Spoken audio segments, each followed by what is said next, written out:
১৩তম জাতীয় সংসদ নির্বাচন ও গণভোট ১৬ সংস্থার সাথে নির্বাচন কমিশনের হাই ভোল্টেজ বৈঠক।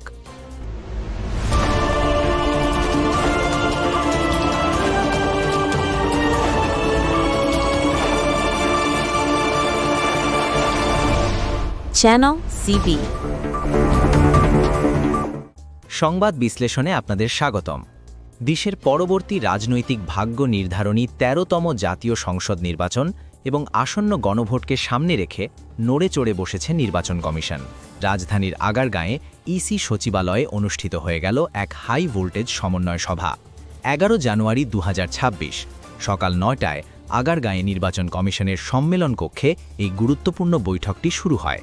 এতে সভাপতিত্ব করেন নির্বাচন কমিশনার ব্রিগেডিয়ার জেনারেল অবসর আবুল ফজল মোহাম্মদ সানাউল্লাহ। নির্বাচনকে ঘিরে নিরাপত্তার চাদর কতটা শক্তিশালী হবে তা নির্ধারণ করতেই আজকের এই বিশাল আয়োজন। বৈঠকে সশস্ত্র বাহিনী সহ মোট ১৬টি বিভাগ ও সংস্থার প্রতিনিধিরা অংশ নেন।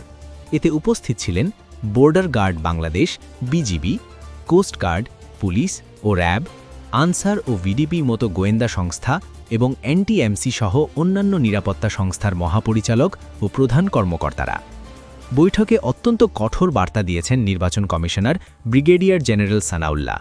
তিনি স্পষ্ট জানিয়ে দিয়েছেন, নির্বাচন ও গণভোটকে কেন্দ্র করে কোনো ধরনের সহিংসতা বা বিশৃঙ্খলা বরদাস্ত করা হবে না। মাঠ পর্যায়ের প্রশাসনকে তিনি নির্দেশ দিয়েছেন যে কোনো অপ্রীতিকর পরিস্থিতি মোকাবিলায় শক্ত অবস্থানে থাকতে। বিশেষজ্ঞরা মনে করছেন ১৬টি সংস্থাকে এক টেবিলে বসানোর এই পদক্ষেপটি নির্বাচনের স্বচ্ছতা ও নিরাপত্তা নিশ্চিত করার একটি বড় ধাপ।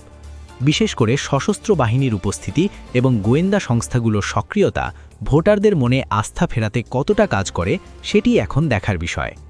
নির্বাচন ও দেশের চলমান পরিস্থিতির আরও আপডেট পেতে আমাদের সাথেই থাকুন। ধন্যবাদ। Subscribe now for daily news and updates.